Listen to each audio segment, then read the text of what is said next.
तो उसमें आपका एल नीनो भी एक टॉपिक है जो आपका पेपर 2 है एनवायरमेंटल साइंस में। पेपर 2 में ग्लोबल एनवायरमेंटल प्रॉब्लम्स का जो टॉपिक है उसमें एल नीनो भी आपको एक टॉपिक पढ़ना है। ठीक है, तो एल नीनो है क्या, इसके बारे में आज हम देखने वाले हैं, विथ मैप देखने वाले हैं, ताकि आपको समझ में भी आए कि एल नीनो क्या है, कैसे ये इफ़ेक्ट करता है भारतीय मानसून को, मानसून की जो क्रियाविधि है जिससे कि मानसून प्रॉपर टाइमली इंडिया में आती है, क्या इसका प्रोपेगेशन है उसको कैसे प्रभावित करता है एल नीनो।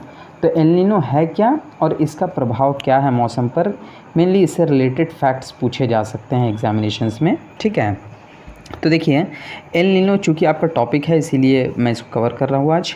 एल नीनो क्या है, इसका शाब्दिक अर्थ होता है छोटा बच्चा या नवजात बच्चा। ठीक है, यह एक महासागरीय धारा है, मेनली एक गर्म धारा है एल नीनो। ठीक है, जो सामान्यतः दिसंबर माह में पेरू तट के निकट प्रवाहित होने वाली एक गर्म धारा है, जिसके कारण भारत में मानसून प्रभावित होता है। देखिए कैसे होता है, क्या होता है, वो हम देखते हैं आगे।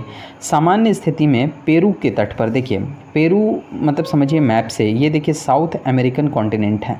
ठीक है, साउथ अमेरिका का कॉन्टिनेंट है ये, और ये है दक्षिण प्रशांत महासागर, इधर ऑस्ट्रेलिया है, इसके ऊपर इधर इंडोनेशिया और इधर इंडिया वगैरह है। ठीक है, तो अपना इंडिया इधर है, ये दक्षिण प्रशांत महासागर है, और यहाँ पे क्या है, विषुवत रेखा है, इक्वेटोरियल लाइन है ना, यहीं पे है।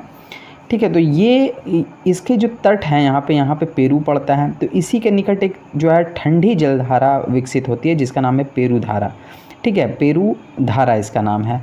अब देखिए आगे हम समझने की कोशिश करते हैं। मैप से इतना आपने देख लिया कि पेरू कहाँ है, ठीक है, और साउथ अमेरिकन कॉन्टिनेंट, ये दक्षिण प्रशांत महासागर में ये धाराएं बनती हैं, ये एल नीनो वाली। देखिए क्या होता है, सामान्य स्थिति में पेरू एक ठंडी जलधारा है। ठीक है, वहीं पश्चिम प्रशांत महासागर में ये धारा गर्म होती है। ठीक है, इंडोनेशिया और ऑस्ट्रेलिया में पेरू के निकट ठंडी होती है, जबकि इधर जो है ये गर्म होती है। सामान्य स्थिति में पेरू धारा एक ठंडी धारा है, लेकिन पश्चिमी प्रशांत महासागर ये धारा गर्म होती है। इधर जो पश्चिम प्रशांत महासागर है ना, ये दक्षिण प्रशांत महासागर का पश्चिमी हिस्सा है ना, यहाँ पे ये गर्म होती है।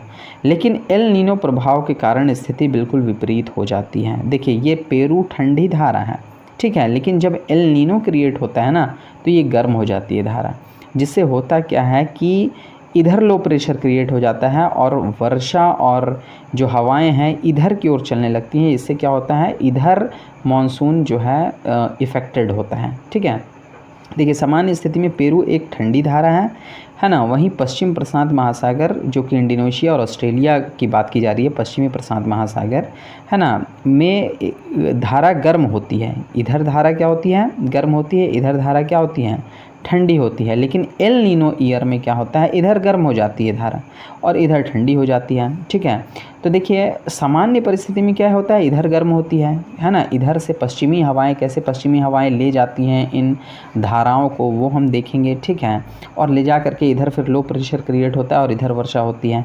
देखिए इसके प्रभाव से पूर्वी प्रशांत महासागर यानी पेरू तट में स्थित गर्म हो जाती है। इसके प्रभाव से पूर्वी प्रशांत महासागर यानी पेरू तट में स्थिति गर्म हो जाती है जब एल नीनो का प्रभाव होता है। देखिए सामान्यतः ये ठंडी धारा है, पेरू के तट पर ये ठंडी धारा है, लेकिन एल नीनो के प्रभाव से क्या होता है, ये इधर जो है गर्म हो जाती है एवं पश्चिम प्रशांत महासागर यानी ऑस्ट्रेलिया और इंडोनेशिया वगैरह के इलाके में स्थिति शीतल हो जाती है, उल्टा हो जाता है। जब पेरू तट के निकट इस महासागरीय जलधारा का विकास होता है तब दक्षिण अमेरिका के तटीय क्षेत्रों में अधिक वर्षा होती है, यानी इधर जो है अधिक वर्षा होती है। जब भी क्या बोला जा रहा है, जब पेरू तट के निकट इस महासागरीय जलधारा यानी एल नीनो धारा का विकास जब इधर हो जाता है तो इधर के इलाके में ये जो साउथ अमेरिकन कॉन्टिनेंट है इसके सारे देशों में क्या होता है, तटीय क्षेत्रों में अधिक वर्षा होती है, और वहीं ऑस्ट्रेलिया, इंडोनेशिया, इंडिया वगैरह की तरफ सुखाड़ पड़ता है। क्यों, क्योंकि इधर की धारा शीतल हो जाती है, तो शीतल हो जाती है तो इससे लो प्रेशर क्रिएट नहीं होता है, क्लाउड फॉर्मेशंस नहीं होते हैं, बादल का निर्माण नहीं होता है, जिसके कारण इधर सूखे की स्थिति रहती है। वहीं इधर जब गर्म धारा आ जाती है तो इधर वो ऊपर उठती है और फिर क्लाउड्स का जो है निर्माण होता है। ठीक है, आगे हम देखते हैं और क्लियर होगा आपको। देखिए, एवं इंडोनेशिया में सूखे की स्थिति रहती है। पिछले लाइन से इसको ज्वाइन कर लें आप। संक्षिप्त में क्या कहा जा रहा है कि एल नीनो प्रभाव के परिणाम स्वरूप भारत में कमज़ोर मानसून आता है, ठीक है, जिसके कारण सूखे की स्थिति देखने को मिलती है और फसलें नष्ट हो सकती हैं। देखिए, एल नीनो और व्यापारिक पवन जो है, ट्रेड विंड्स, ये कैसे इसको प्रभावित करती हैं वो हम देख लेते हैं इन शॉर्ट, ठीक है। देखिए, ट्रेड विंड्स जो हैं, एल नीनो वर्ष में दक्षिण प्रशांत महासागर के पूर्वी भागों अर्थात पेरू एवं चिली के तट के निकट पेरू की धारा गर्म हो जाती है तथा उस क्षेत्र का दाब घट जाता है। अभी जैसा मैंने बताया ना कि यहाँ पेरू का धारा गर्म हो जाती है, ये सामान्यतः ठंडी धारा है, लेकिन एल नीनो वर्ष में ये गर्म हो जाती है और यहाँ लो प्रेशर क्रिएट हो जाता है। इसके विपरीत ऑस्ट्रेलिया, न्यू गिनी, इंडोनेशिया में यहाँ ऊँचा वायुभार, यहाँ हाई प्रेशर हो जाता है। तो हाई प्रेशर जब हो जाएगा किसी जगह में तो वहाँ वर्षा की संभावना ही नहीं है, ठीक है। तो ऊंचा वायुभार हो जाता है, फलस्वरूप एल नीनो वर्ष में पेरू, चिली, इक्वाडोर व कोलंबिया, देखिए कोलंबिया, इक्वाडोर, पेरू, चिली, ये जो तटीय इलाके हैं यहाँ पे वर्षा ज़्यादा होती है चूँकि लो प्रेशर है, ठीक है। ये साउथ पैसिफिक ओशन है। आगे देखते हैं व्यापारिक पवनों का क्या इसमें रोल है। देखिए, व्यापारिक पवनें यानी ट्रेड विंड्स जो हैं वो पछुआ पवने के विपरीत चलती हैं। पछुआ पवन इधर से चलती हैं, ट्रेड विंड जो व्यापारिक पवन है उन्हें पूर्वा पवन भी कहते हैं, वो इधर से चलती हैं, पूरब से। तो नीचे से इनकी दिशा ऐसी होती है, दक्षिण पूर्व से लेकर के उत्तर पश्चिम, और उत्तर पूर्व से लेकर के दक्षिण पश्चिम ऐसे होती हैं, ऐसे ऐसे विषुवत रेखा के दोनों ओर जाती हैं। तो देखिए, ये विषुवत रेखा है, ठीक है। विषुवत रेखा ये साउथ अमेरिकन कॉन्टिनेंट है। यहाँ से जो पूर्वा पवन चलती हैं यानी व्यापारिक पवन चलती हैं, इधर की गर्म धारा को इधर लेके जाती हैं। देखिए, यहाँ पे समझने वाली बात है, इधर की जो गर्म धारा है इसको सारे गर्म जल का संकेंद्रण ले जा करके इधर पश्चिमी प्रशांत महासागर में ऑस्ट्रेलिया, इंडोनेशिया, इंडिया की तरफ कर देती हैं, जिसके कारण क्या होता है, क्लाउड फॉर्मेशन होता है और बादल का निर्माण होता है, मानसून अच्छी होती है। अब होता क्या है कि एल नीनो वर्ष में क्या होता है कि ये जो व्यापारिक पवनें हैं जो इधर से चल रही हैं ये कमज़ोर पड़ जाती हैं, और कमज़ोर पड़ जाती हैं साथ ही साथ इसके विपरीत एक पछुआ पवन भी चलने लगती है, जो अब इधर जो गर्म धारा जानी थी सब खींच करके इधर ले आती है, और फिर इधर वर्षा हो जाती है, इधर नहीं होती हैं। तो एल नीनो का ये इफ़ेक्ट है कि ट्रेड विंड्स की भी दिशाएं जो हैं ये मुड़ जाती हैं, विपरीत हो जाती हैं या कमज़ोर हो जाती हैं। देखिए, यही कहा जा रहा है आगे कि एक सामान्य वर्ष में वायु भार तथा व्यापारिक पवनों की दिशा इस प्रकार होती है कि व्यापारिक पवनें दक्षिण पूर्व से उत्तर पश्चिम, है ना, ये दक्षिण, ये पूर्व से उत्तर पश्चिम इधर चल रही है ना, होती हैं सामान्य वर्ष में, ठीक है।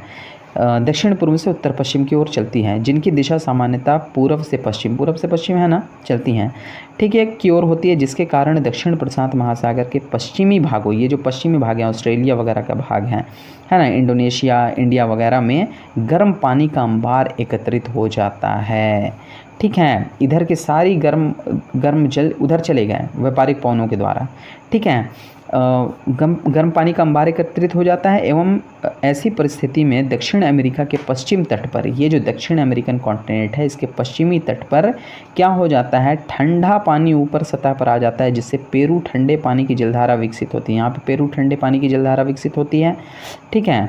लेकिन एल नीनो वर्ष में देखिए सब विपरीत हो जाता है। तो जब तक यहाँ पर ठंडा जलधारा रहेगा, यहाँ पे गर्म जलधारा रहेगी, तब तक तो ठीक है, भारतीय मानसून की क्रियाविधि भी सब कुछ टाइमली चलेगी। लेकिन जब यहाँ पे गर्म जलधारा क्रिएट हो जाए, यहाँ से ठंडी जलधारा हट जाए, तब देखिए यही कहा जा रहा है। परंतु एल नीनो वर्ष में, एल नीनो ईयर जो होता है उसमें क्या होता है कि दक्षिणी प्रशांत महासागर में चलने वाली व्यापारिक पवनें कमज़ोर पड़ जाती हैं। ये जो दक्षिण प्रशांत महासागर में व्यापारिक पवन जो ऐसे चल रही हैं कमज़ोर पड़ जाती हैं, इसकी दिशा विपरीत हो जाती है, जिससे क्या होता है कि व्यापारिक पवनों की दिशा में पूर्ण परिवर्तन हो जाता है, एवं गर्म पानी की धारा पश्चिम से पूरब, अब पूरब से पश्चिम नहीं बल्कि पश्चिम से पूरब जाने लगी, ठीक है, बहने लगती है। और होता क्या है कि फलस्वरूप अमेरिका के जो कॉन्टिनेंट हैं, ये साउथ अमेरिकन कॉन्टिनेंट्स, यहाँ पे बहुत मूसलाधार वर्षा देखी जाती है, ठीक है ना। तो वही कहा जा रहा है कि दक्षिण अमेरिकी कॉन्टिनेंट के पश्चिमी भाग में जो है सागरों के तापमान में वृद्धि हो जाती है, चूँकि गर्म धाराएं तो इधर ना आ गई, है ना, व्यापारिक पवन इधर न चल के इधर चलने लगी, ठीक है, जिससे हुआ क्या कि इधर जो है सारी चीज़ें आ गई, है ना। वही यहाँ पे मैंने दो मैप पे समझाया है। एक तो जो नॉर्मल ईयर है, ये नॉर्मल ईयर है, है ना। नॉर्मल ईयर में व्यापारिक पवनें इधर ले जा रही हैं तो इधर हाई प्रेशर है, चूँकि इधर ठंडी जलधारा हो गई, और इधर लो प्रेशर हो जाता है, जिसके कारण इधर वर्षा होती है अच्छी खासी। लेकिन जब एल नीनो ईयर रहता है तो व्यापारिक पवनें उल्टी चलने लगती हैं, इधर लो प्रेशर, चूँकि गर्म धाराएँ इधर आ जाती हैं, इधर लो प्रेशर क्रिएट हो जाता है, और इधर हाई प्रेशर रहता है, तो इधर वर्षा देखने को मिलती है, इधर नहीं। मेनली एल नीनो यही है, ठीक है। एल नीनो से रिलेटेड पूछा जा सकता है, मानसून से ही रिलेटेड पूछा जा सकता है, ठीक है। तो उम्मीद है कि आपको कुछ समझ में आया हो, आप समझ गए होंगे, और एक आध बार और देख सकते हैं आप इसको, और अच्छे से क्लियरिटी ला सकते हैं। वैसे मैं जब बोर्ड में ये सब क्लासेस रिवीजन कर लूँगा तो बहुत अच्छे से समझाने की कोशिश करूँगा। तो मिलते हैं किसी नेक्स्ट टॉपिक में, नेक्स्ट वीडियो के साथ। आज के लिए इतना ही। Thank you. Please subscribe. Please share. And please like.